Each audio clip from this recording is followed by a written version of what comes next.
গল্পের গরু কি গাছে ওঠে? অনেক সময় গল্প মোড় ঘুরিয়ে দেয় ঘটনার। গতকাল পর্যন্ত মনে হচ্ছিল নিছক এক ফ্রেমে দেখা মিলেছে তাদের। দুজনেই ছিলেন লাজুক, দুজনেই যেন একে অপরকে চোখ তুলে দেখতে পারছিলেন না।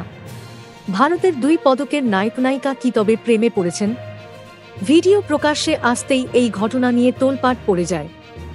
সোশ্যাল মিডিয়ায় দুজনকে কাপলও বলে দেয়, কিন্তু সামাজিক মাধ্যম তো কত কিছুই বলে, কত কিছুই রটে।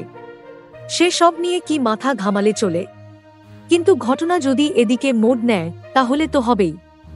এই প্রেমিক প্রেমিককে নীরজ চোপড়া এবং মনু ভাকের। ভারতের দুই ছেলেমেয়ে পদকের গর্ব দিয়েছেন দেশকে।